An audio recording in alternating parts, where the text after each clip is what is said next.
in around about 16 hours.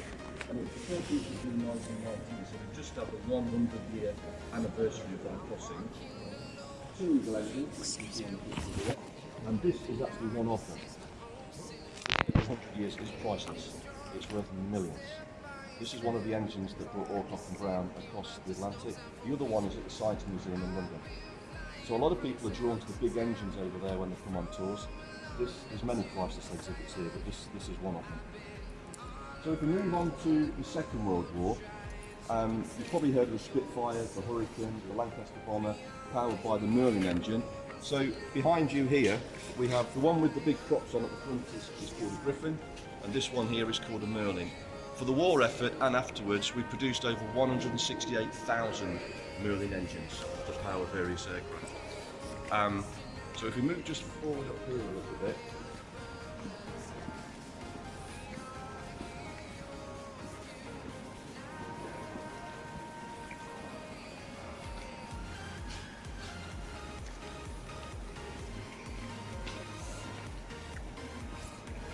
So this engine here is not a Merlin, but because it's got a cutaway in it, for those that don't know about how the piston engines work, I always say it's like a car engine.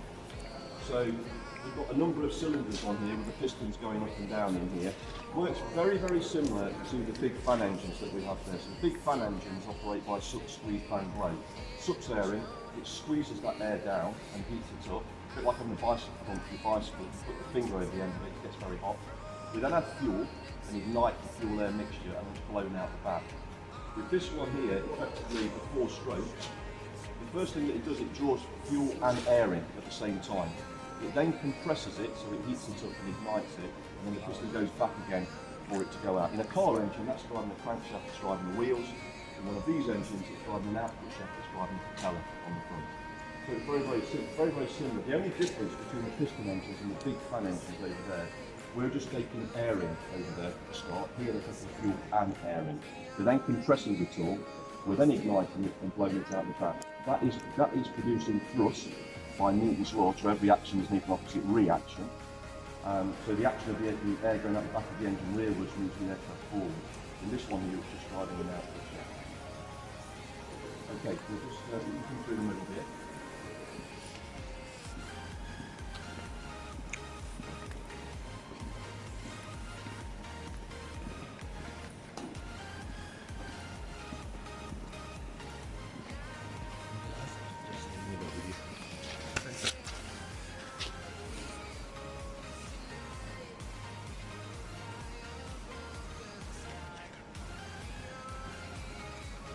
So if we move forward a few years now, you've probably heard the name Sir Frank Whittle. So Rolls-Royce were very much into aero engines now, not so much cars, although they were still making cars. But Frank Whittle was an RAF cadet, and he tried to get funding from the government to build his first jet engine. And he wasn't very successful in doing that. So he worked with the Rover company up in Yorkshire, who wanted to sponsor him to build aero engines, and this is actually the Whittle design.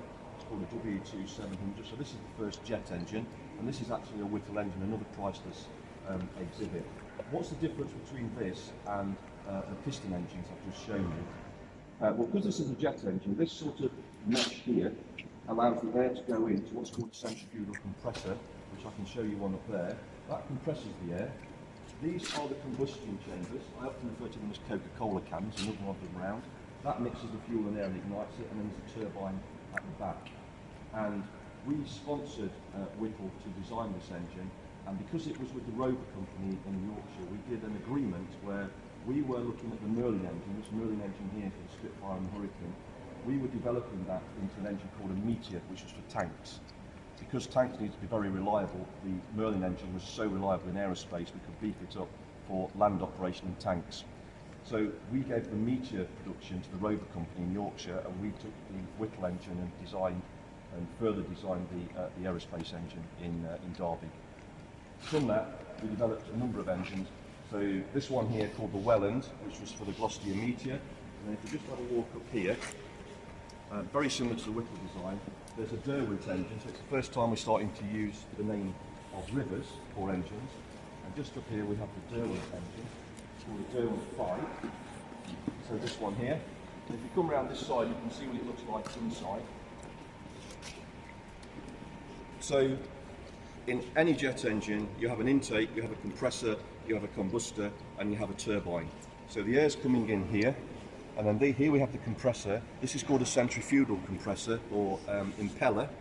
So the air, it's a little bit like when you're a child and you're one of those spinning machines that the parents spin you around on. You get the centrifugal force trying to throw you off.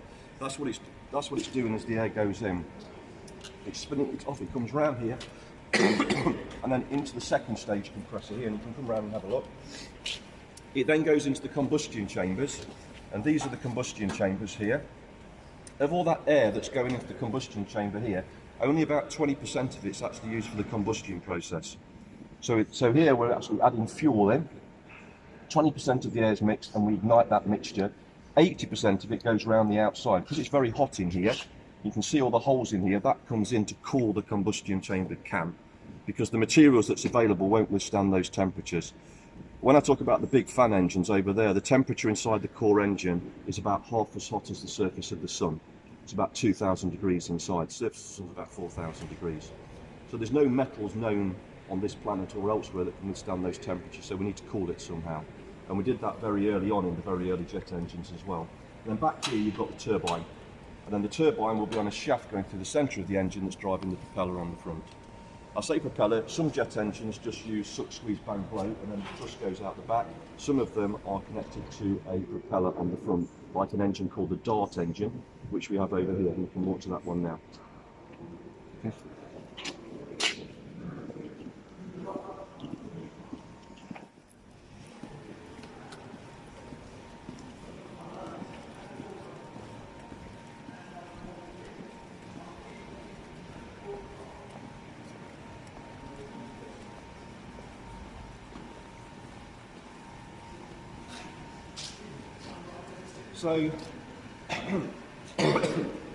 So this is the Dart engine, very similar to the jet engine I've just mentioned down there. The only difference here is we still have the compressor inlet, we still have a centrifugal compressor, we still have the combustion chambers, or Coca-Cola can refer to them. We still have a turbine at the end, but then we have what's called a free power turbine. The gas stream powers that free power turbine that drives the reduction gearbox inside here, that's driving this big propeller on the front. This was designed in the 1950s, and it still flies today, mainly in Africa, but there's a number of aircraft that's still flying with this installed. If people wanted to buy a jet engine today, which we'll look at down there, the book price, any idea what the book price is? For a Dreamliner or an A350, what do you think? 1 million, 2 million? What do you think? Sorry? 25 million, it's a lot of money. Okay. For both. Well, we sell in dollars. The international currency for aerospace is dollars. So each of those big engines down there is $35 million. So 70 million for 2 engines. We love aircraft with 4 engines because we get to sell 4 of them. It doesn't mean that all customers pay that money, because if they order a bulk order, they get substantial discounts. Okay. But this engine is so robust in how it's made. If this engine dropped on the ground, you would damage the propeller here. But the mechanics and the robustness of the core engine, you could probably replace the propeller and the engine would just run again. The big engines down there, which we'll come to in a bit, the $35 million to buy one, if you drop one of those, and I've delivered engines to airlines in the past, on delivery they'd pick them up on a forklift and actually drop them. You're looking at a refurbishment bill of about 8 or 10 million. God. And if you drop those on the floor, because it's so intricate inside, you need to strip it down and refurbish it. So moving on from this, we then get into the turbojets and turbofans. Anybody know the difference between turbojet and turbofan? Turbofan is a high pipe. Spot on. So a turbojet, all of the air going in the front goes through the engine effectively. Turbofan, we have low bypass and high bypass. So some of the air goes through the core, the rest of it goes round the outside. And in the big fan engines, that's where the thrust comes from. The big fan at the front, that's 75% of the thrust of the engine. So we'll move on to another engine called the Avon engine. And the Avon engine powers many aircraft, including the Canberra bomber. So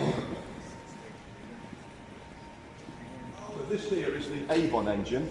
What's the difference with this? This is more of a turbojet. The air goes in the front, but the compressor, instead of being centrifugal, so throwing the air out and back in again, it's actual. So in here we have lots of rotating stages of compressor and static, rotating static, going all the way back here. Then going into the combustion chambers, the same here, and then the turbine back here. So this here, it also powers, has anybody heard of the Bloodhound car that's trying to break the land speed record? The very first car they produced, which is at Coventry Transport Museum, is called Thrust 2. And that went 633 miles per hour, and it was powered by one of these engines.